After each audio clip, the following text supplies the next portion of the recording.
మన ప్రభువును రక్షకుడైన యేసుక్రీస్తు నామములో అందరికీ శుభాలు తెలియజేస్తాను. ప్రియులారా, అందరూ బాగున్నారు కదా?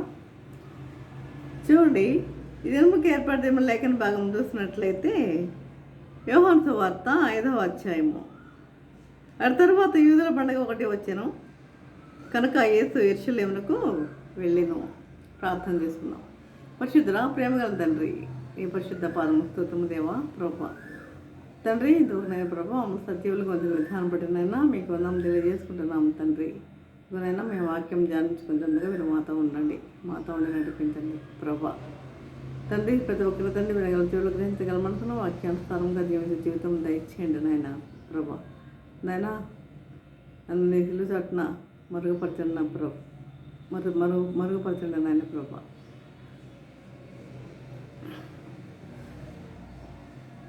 అదే విధంగా తండ్రి, ప్రతి ఒక్కరు ఈ వాక్యం విని అర్థం చేసుకుని గ్రహించి ప్రతి ఒక్కరిలో మారు మనసు కలటగా కృపను అనుగ్రహించమని మా ప్రభు అయిన యేసుని బ్రతిమాలు వినముగా వేడుకొంచున్నాము తండ్రి. ఆమేన్.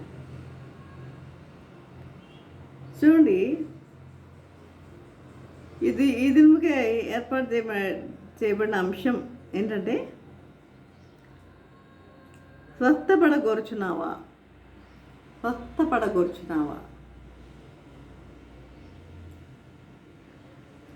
చూడు, 2వ వచనం నేను చూస్తున్నాను. 5వ అధ్యాయము 2వ వచనంలో చదువుతున్నాను.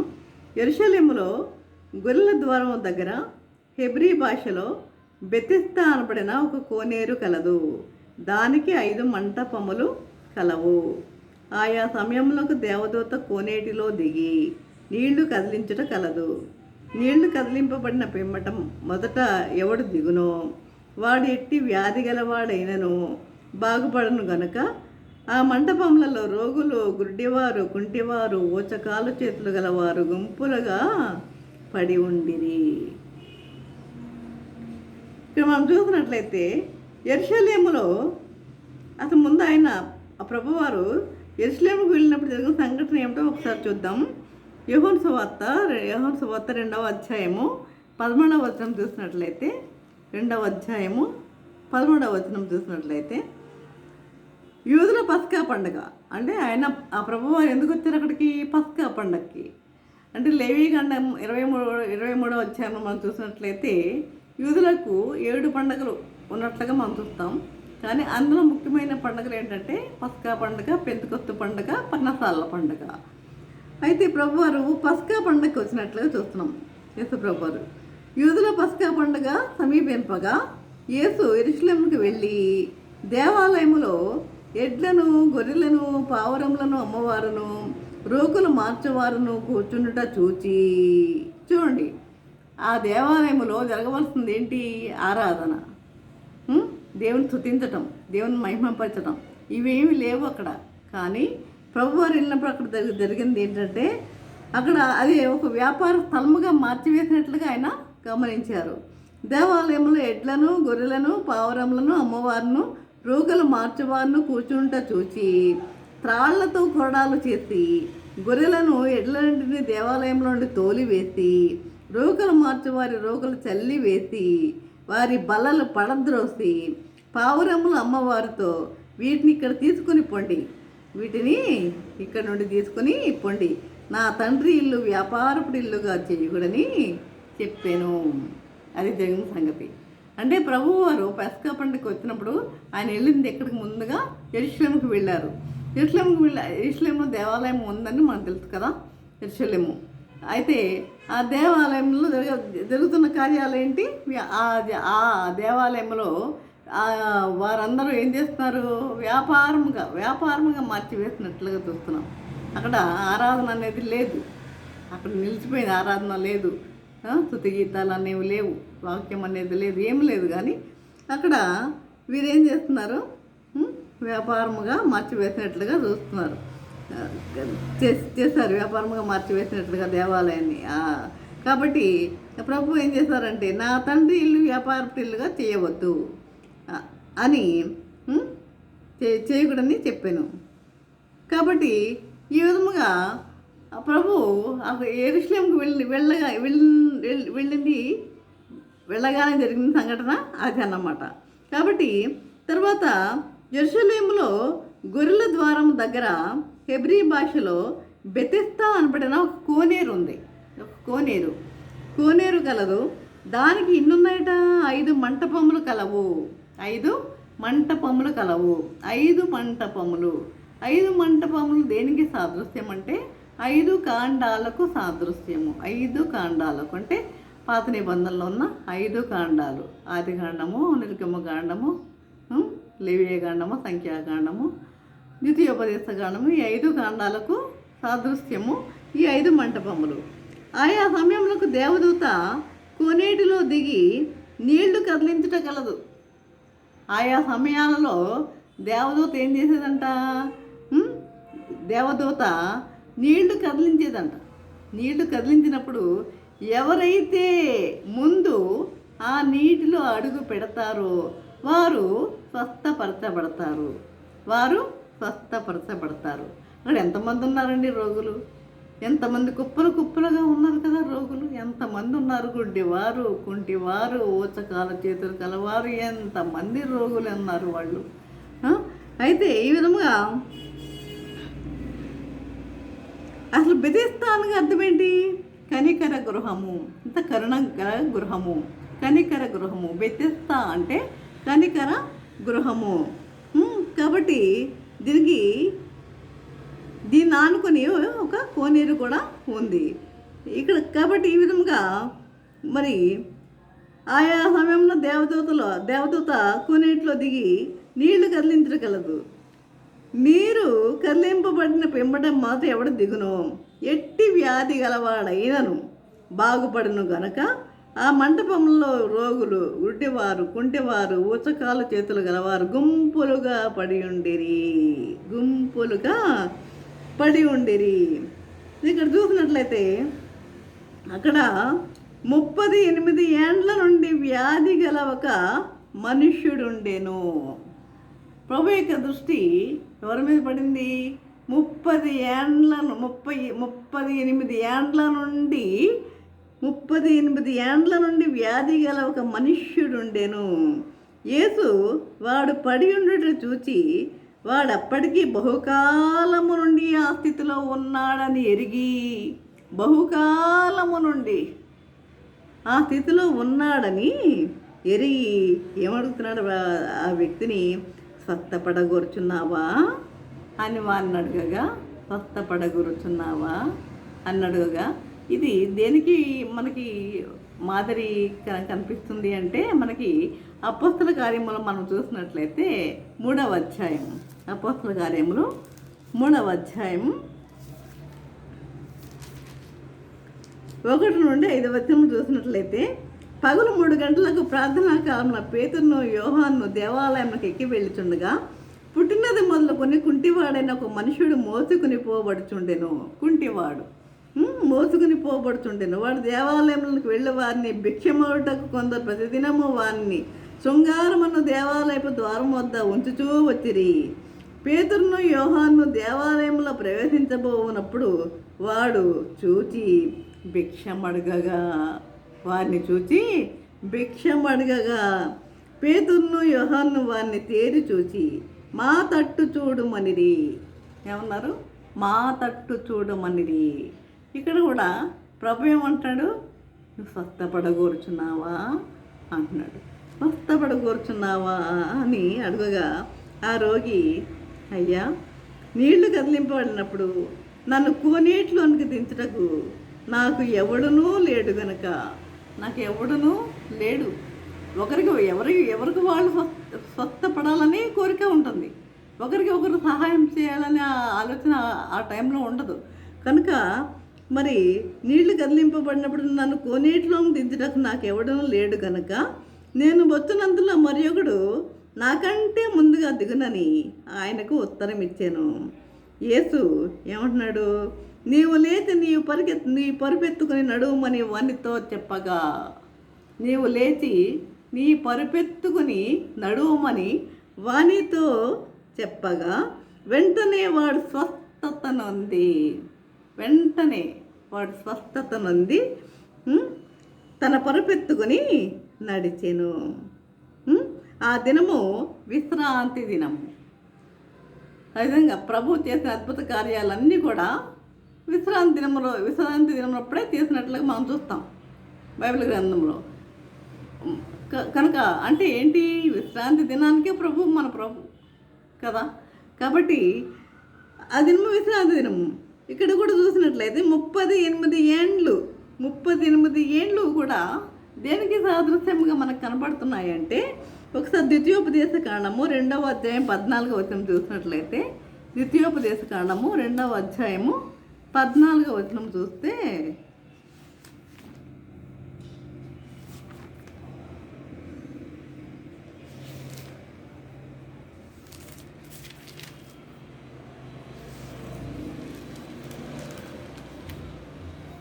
రెండవ అధ్యాయము 14వ వచనము చూడండి. మనము కాదేషు బర్నేయలో నుండి బయలుదేరి జెరెదు ఎరుదాటు వరకు అనగా యెహోవా వారిని గురించి ప్రమాణం చేసినట్లు సైనికులైన మనుషుల తరము వారందరూ సేనలో నుండకుండా నశించే వరకు మనము నడిచిన కాలము 38 సంవత్సరములు.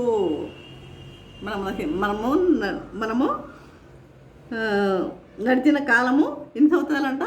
38 సంవత్సరములు. అంతేకాదు, వారు నశించు వరకు సేన మధ్య నుండి వారిని సంహరించుటకు యెహోవా బాహు వారికి విరోధముగా ఉండెను. కనుక అంటే వాగ్దాన భూమికి వారు చేరుకోవడానికి వారికి ఎంత టైం పట్టింది? 40 సంవత్సరములు. దగ్గరగా ఈ యొక్క వ్యాధిగ్రస్తుడు ఉండిన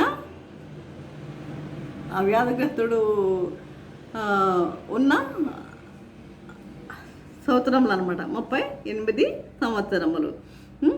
కనుక ఆ దినము విశ్రాంతి దినము కనుక యోధులు, ఇది విశ్రాంతి దినము కదా, నీవు నీ పరిపెత్తుకుని తగదే విశ్రాంతి దినము. యోధులు ఏంటంటే విశ్రాంతి దినము రోజున ఒక వస్తువుని ఒక చోటు నుండి ఇంకో చోటుకు కూడా వారికి తీసుకుని వెళ్ళేవారు కాదు. కాబట్టి మరి నీ పరిపెత్తును ఎలా నడుస్తున్నావు? కనుక యూదులు, ఇది విశ్రాంతి దినము కదా, నీవు నీ పరిపెత్తుకుని తగదే అని స్వస్థత నొందిన వారితో చెప్పిరి. అందుకు వాడు, నన్ను స్వస్థపరిచిన వాడు నీ పరిపెత్తుకుని నడువమని నాతో చెప్పున. నన్ను స్వస్థపరిచిన వాడు నీ పరిపెత్తుకుని నడువమని నాతో చెప్పున నేను. వారు నీ పరిపెత్తుకుని నడువమని చెప్పిన వారు ఎవరు అని ఆ వ్యక్తిని ప్రశ్నించగా, పరిపెత్తుకుని నడువమని నీతో చెప్పిన వాడు ఎవడని వారిని అడిగింది. ఆయన ఎవడో స్వస్థత నొందిన వానికి తెలియలేదు. ఆయన ఎవరో స్వస్థత నొందిన వానికి తెలియలేదు. అయితే ఆ చోట నా గుంపు కూడి ఉండిన కనుక యేసు తప్పించుకొని పోయాను. ఆ తర్వాత యేసు దేవాలయంలో వారిని చూచి, ఎవరిని చూసి? ఈ 38 సంవత్సరాల నుండి పడి ఉన్నవాడు స్వస్థత నొందాడు కదా, దేవుడు స్వస్థపరిచాడు కదా, ఆ వ్యక్తిని చూచి, ఇదిగో నీవు స్వస్థత పొందావు కనుక మరి ఎక్కువ కీడు నీకు కలుగకుండానట్లు ఇకను పాపము చేయకుము.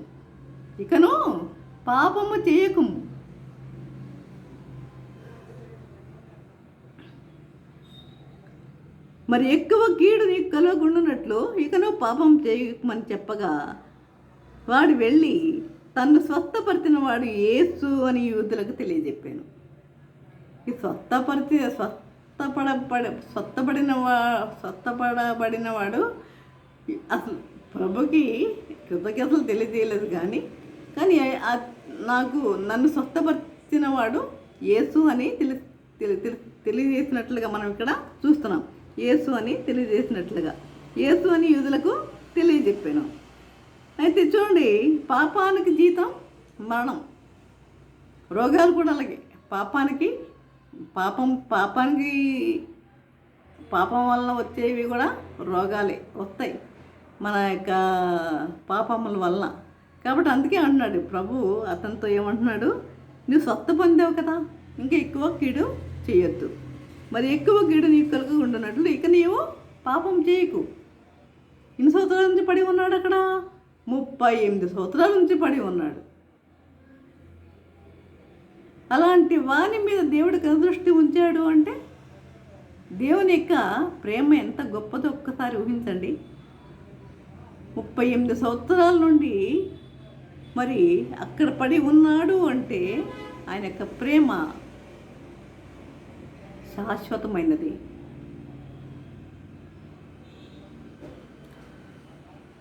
కనుక ఈ కార్యములను విశ్రాంతి దినమున చేసినందుకు యూదులు యేసును హింసించిరి. ఎందుకు ఈ వ్యక్తి వెళ్ళి చెప్పాడు కదా, నన్ను స్వస్థపరిచినవాడు యేసు అని చెప్పగా యేసును హింసించారు యూదులు.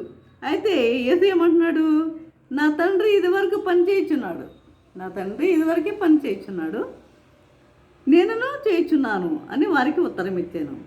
ఆయన విశ్రాంతి దినాచారం మీరడం మాత్రమే కాక, విశ్రాంతి దినాన్నే ఆయన మీరడం మాత్రమే కాక ఇంకేమంటున్నాడు ఇక్కడ,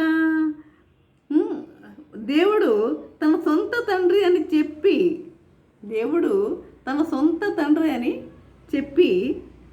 తన దేవునితో సమానంగా చేసుకుని గనక ఇందు నిమిత్తం యూదులు ఆయనను చంపవల్లని మరి ఎక్కువగా ప్రయత్నం చేసిరి. విశ్రాంతి దినాన్ని మీరటమే కాక దేవుడు కూడా తన సొంత తండ్రి అని చెప్తున్నాడు అని ఆయన మీద నేరారోపణ చేస్తున్నారు. యూదులు ఆయన చంపవల్లని మరి ఎక్కువగా ప్రయత్నం చేస్తున్నారు. అదే మనం ద్వితీయోపదేశకాండము ఒకసారి 6వ అధ్యాయం 4వ వచనంలో చూసినట్లయితే, ద్వితీయోపదేశకాండము 6వ అధ్యాయము 4వ వచనంలో చూసినట్లయితే చూడండి, ఇశ్రాయేలు వినుము, మన దేవుడైన యెహోవా అద్వితీయుడగు యెహోవా, నీ పూర్ణ హృదయంతో, నీ పూర్ణాత్మతోనూ, నీ పూర్ణ శక్తితోనూ నీ దేవుడైన యెహోవాను ప్రేమించవలెను. ఇక్కడ ఏం జరిగింది? ఇక్కడ యూదులు ఆయనను చంపవలన మరి ఎక్కువగా ప్రయత్నం చేస్తారు.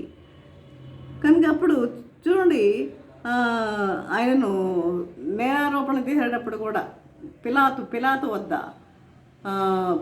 వద్ద మరి ఆయన తీర్పు తీర్చేటప్పుడు కూడా మరి ఆయన యేసు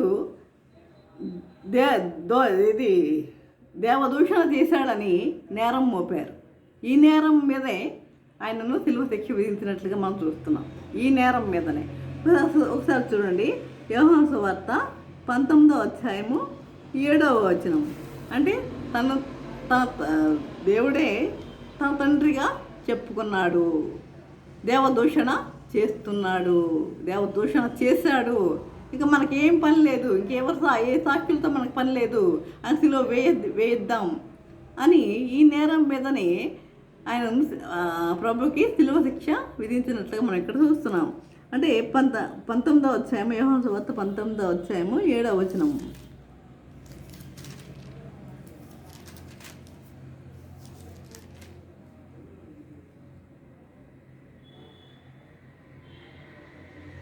అందుకు యూదులు, మాకొక నియమం కలదు, తాను దేవుని కుమారుడునని ఇతడు చెప్పుకొనిన గనక,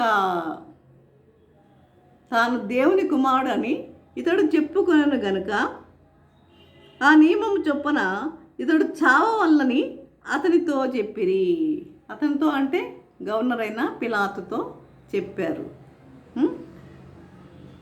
చెప్పిరి. పిలాతు ఆ మాట విని మరి ఎక్కువగా భయపడి తిరిగి అధికార మందిరంలో ప్రవేశించి, నీవెక్కడి నుండి వచ్చితవని యేసును అడిగాను. అయితే యేసు అతనికి ఏ ఉత్తరము ఇయ్యలేదు. కనుక పిలాతు నాతో మాట్లాడవా, నిన్ను విడుదల చేయటకు నాకు అధికారం కలదనియు, నిన్ను సిలువ వేయటకు నాకు అధికారం కలదనియు నీ వెరగవా అని ఆయనతో అనెను. అందుకు యేసు, పైనుండి నీకు ఇయ్యబడి ఉంటేనే తప్ప నా మీద నీకు ఏ అధికారమో ఉండదు. పైనుండి నీకు ఇవ్వాలి అధికారం, పైనుండి అధికారం ఇస్తే తప్ప నీకు నా మీద ఎలాంటి అధికారము నీకు ఇయ్యబడదు, అధికారము ఉండదు నీకు. అందుచేత నన్ను నీకు అప్పగించిన వానికి ఎక్కువ పాపము కలదు. నేను ఇంకా ఇదేంత మనకి అవసరం లేదండి. కనుక ఈ విధంగా ఈ యొక్క దేవుడు తన తండ్రి అని చెప్పుకొని ఉన్నాడని ఈ యూదులు ఏం చేశారు, ప్రభువుని సిలువ వేయడానికి చంపవల్లని ఉద్దేశించారు, ఎక్కువగా ప్రయత్నం చేశారు. కాబట్టి ఈ విధంగా మనం చూసినట్లయితే మరి ప్రభు ప్రభు ఇక్కడ ఈ యొక్క కోనేటి దగ్గర బెతెస్దా అనబడిన ఒక కోనేరు, ఆ కోనేరులో అనేక మంది గుడ్డివారు, కుంటివారు, యోచకాలు చేతులు గలవారు అనేక మంది అక్కడ పడి ఉండట ఆయన గమనించాడు.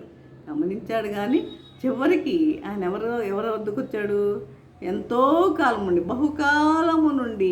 బహుకాలము నుండి వేదన పడుతున్న ఆ 38 సంవత్సరాలు వ్యాధిగ్రస్తుడై ఉన్నావు ఆయన దగ్గరికి వచ్చి నీవు స్వస్థపడగోరుచున్నావా అని అడుగుతున్నాడు ప్రియులారా. కాబట్టి మనం చేయవలసింది ఏంటి? మన జీవితాలు మనం మార్చుకునే వారిగా ఉండాలి. మన జీవితాలు మనలో ఎలాంటి పాపం అనేది లేకుండా మనం జీవించే వారిగా ఉండాలి. దేవుని యందు మనం భయభక్తులు కలిగి జీవించే వారిగా ఉండాలి. దేవుని యందు స్వస్థపడిన తర్వాత కూడా మరలా పాపం చేసేవారు అనేక మంది ఉంటారు. కానీ ఆ విధంగా ఉండకుండా దేవుడు మన పట్ల జాలి చూపించి మనకి ఎలాంటి అనారోగ్యమైనా, ఎలాంటి బాధలైనా, ఎలాంటి సమస్యలైనా వాటి నుండి దేవుడు మనల్ని విడిపించినప్పుడు దేవునికి మనము ఏం చేయాలి? కృతజ్ఞత కలిగి జీవించే వారిగా ఉండాలి. చూడండి, 10 మంది కుష్ఠరోగులు మనం చూస్తాం కదా. 10 మంది కుష్ఠరోగులు శుద్ధులయ్యారు. కానీ కృతజ్ఞత చెప్పడానికి వారికి కృతజ్ఞత చెప్పాలని ఆలోచన కూడా వారికి లేదు. అంటే స్వస్థపడ్డాం కదా అని స్వస్థపడేటట్లు చేసిన ప్రభుని కూడా వారు మర్చిపోయారు. 9 మంది తిరిగి వెనక్కి రాలేదు. కానీ వచ్చిన వాడి వెనక్కి సమరయుడు ఒక్కడే వచ్చి స్తుతులు అర్పించుకున్నాడు, దేవునికి వందనాలు చెల్లించాడు. కానీ అప్పుడు అడిగాడు ప్రభు, ఆ 9 మంది ఎక్కడా? అది ప్రభువుకు కావాల్సింది. అది కృతజ్ఞత అనేది ప్రభువుకు కావాలి. మనం ఆయన చేసిన మేళ్లను మనం మర్చిపోయే వారిగా ఉండొద్దు. మన జీవితంలో ప్రభు అనేకమైన మేళ్ళు చేస్తాడు. ఆయన మేళ్ళు చేయకుండానే మనం ఇంతవరకు ఉన్నామా? ఇంతవరకు మనం జీవిస్తున్నామా ఆయన మేళ్ళు లేకుండానే? కాబట్టి ప్రియులారా ఆయన చేసిన ఉపకారాలను మనము మర్చిపోయేవారిగా ఉండొద్దు. దేవుని యందు మనం భయభక్తులు కలిగి మనం జీవించేవారిగా ఉండాలి. మనలో స్వార్థం, కపటం ఇలాంటివన్నీ తొలగించుకునేవారిగా ఉండాలి. నిజాయితీ కలిగి మనం జీవించేవారిగా ఉండాలి. అలాంటి జీవితాన్ని ప్రభువు కోరుకుంటున్నాడు. ఆయన పిలుస్తున్నాడు, అలాంటి వారిని పిలుస్తున్నాడు. ప్రకటన గ్రంథం 3వ అధ్యాయంలో మనం చూస్తున్నాం కదా. ఇదిగో నీ తలుపు వద్ద నుండి నేను తట్టుచున్నాను, తలుపు వద్ద నిలుచుండి నేను తట్టుచున్నాను. ఎవరైనా నా స్వరం విని తలుపు తీస్తే నేను మీ వద్దకు వచ్చి మీతో నేను కలిసి భోజనము చేస్తాము అంటున్నాడు. వస్తాడు ప్రభు మన హృదయం అనే ద్వారం వద్ద నిల్చుండి తట్టుతున్నాడు. కానీ మనకి స్వరం మనకి వినబడ్డల్లా తీస్తేనే ఆయన మన హృదయంలోనికి ఆయన రాగలడు. వస్తాడు మన హృదయంలోనికి ఆయన రాగలడు, తీస్తేనే. అంతేగాని ఆయన తోసుకుని మరీ లోపలికి రాడు. అదే సాతాను అయితే తోసుకునల్లా లోపలికి వచ్చేస్తుంది. కానీ ప్రభు అలా కాదు, తీయకపోతే వెళ్ళిపోతాడు అంతే. కాబట్టి ప్రియులారా, మన హృదయం దేవునికి అర్పించుకునే వారిగా ఉండాలి. మన హృదయాన్ని ఆయనకి ఇచ్చేవారిగా ఉండాలి. ఆయన అడుగుతున్నాడు, నా కుమారుడా అని చెప్పి ఆయన పిలుస్తున్నాడు. తన గాయపడిన హస్తంతో పిలుస్తున్నాడు పిల్లారా. తన గాయపడిన హస్తంతో పిలుస్తున్నాడు, నా కుమారుడా నా యొద్దకు రమ్ము అని పిలుస్తున్నాడు. మరి ఎంతమంది ఆయన వద్దకు వచ్చేవారిగా ఉన్నారు? ఎంతమంది ఆయన సన్నిధిలో ప్రవేశించేవారిగా ఉన్నారు? కాబట్టి ప్రభునందు మనము భయము, భక్తి, దేవుని సన్నిధికి వెళ్ళేటప్పుడు భయముతో భక్తితో వణకుతో దేవుని సన్నిధిలో ప్రవేశించాలంట. భయముతో భక్తితో వణకుతో దేవుని సన్నిధిలో మనం ప్రవేశించే వారిగా ఉండాలంట. దేవుని సన్నిధికి మనం ముందే వెళ్ళి దేవుని సన్నిధిలో కూర్చునే వారిగా ఉండాలి. కాబట్టి ఈ విధంగా ఉండాలని ఆయన యొక్క కోరిక. తన ఎద్దకు వచ్చిన వారిని ఆయన ఎంత మాత్రము త్రోసివేసేవాడు కాదు, ఎంత మాత్రము త్రోసివేసేవాడు కాదు. తన ఎద్దకు వచ్చిన వారిని ఎంత మాత్రం ఆయన త్రోసివేయడు. కాబట్టి ఆయన దగ్గరికి రావడానికి ప్రయత్నము చేసేవారిగా ఉందాం. ఆయన వద్దకు వెళ్ళేవారిగా మనం ప్రయత్నం చేసేవారిగా ఉందాం. మంచి మనసు కలిగి మనం జీవించేవారిగా ఉందాం. నీతి కలిగి జీవించేవారిగా ఉందాం. ఈ విధంగా జీవించడానికి పరిశుద్ధాత్మ దేవుడు సహాయం చేసి నడిపించను గాక. ఆమె ప్రార్థన చేసుకుందాం. పరిశుద్ధురా, ప్రేమగల తండ్రి, నీ పరిశుద్ధ పాదం వస్తుతం దేవా. ప్రభా తండ్రి, ఇదిగోనే ప్రభా, ఈ వాక్యం ద్వారా తండ్రి మాతో మాట్లాడిన విధానం బట్టి నన్ను మీకు వందనం తెలియజేసుకుంటున్నాం. నాయనా, ఇదిగో తండ్రి, స్వస్థపడకూరుచున్నావా అన్న విషయంలో నేను ధ్యానించుకుని ఉన్నాము. నేను ప్రభా తండ్రి, మరి 38 సంవత్సరాల నుండి మరి బహుకాలము నుండి నాయన ప్రభా వ్యాధితో బాధపడుతున్న ఆ వ్యక్తి మీద మీ దృష్టి పడింది నాయన. ఆయన దగ్గరికి వెళ్ళారు నాయన ప్రభా. ఆయన స్వస్థపరిచారు నాయన తండ్రి. ప్రభా స్వస్థతలు ప్రతి ఒక్కరు కోరుకుంటారు నాయన ప్రభా. మీరు ప్రతి ఒక్కరు నీ ఎద్దకు వచ్చేలాగా ఉంటకు చూపండి నాయన తండ్రి. తండ్రి అదే నాయన ప్రభా తండ్రి, మీరు మీ దగ్గర నుండి మేము అనేకమైన ఆశిస్తూ ఉంటాం, అనేకమైన మేళ్లను ఆశిస్తూ ఉంటాం. కానీ మీకు మేము ఏమి ఇస్తున్నామన్నది మేము మాత్రము అది గుర్తుపెట్టుకునే వారిగా ఉండం. కానీ ఏమి ఇస్తున్నాము అంటే కానుకలు కాదు మీరు కోరుకుంటుంది, కానుకలు కాదు కానీ మా హృదయాన్ని మీరు కోరుకుంటున్నారు. కాబట్టి మా హృదయం మీకు ఇచ్చేవారు. విరిగి నలిగిన హృదయమే మీకు ఇష్టమైన బలి అంటున్నాం నాయన ప్రభా. విరిగి నలిగిన హృదయం కొరకు మీరు వేచి ఉంటున్నారు నాయన ప్రభా. మా విరిగి నలిగిన హృదయం మీకు ఇచ్చేవారుగా ఉంటగా నీకు అనుగ్రహించమని నజరేయుడైన అమృతం మరి వినమ్గా వేడుకొంచున్నాము తండ్రి. ఆమె తండ్రి అయిన దేవుని ప్రమేయు, కుమారుడైన యేసుక్రీస్తు కృపయు, పరిశుద్ధాత్మిక అన్యోన్య సహవాసము సకల దేవుళ్ళు సదాకాలము ప్రభా. తండ్రి ఎంతమంది అయితే ప్రభా వాక్యం విన్నారా ప్రతి ఒక్కరికి తోడే నిలిచిండును గాక. Amen, amen, amen.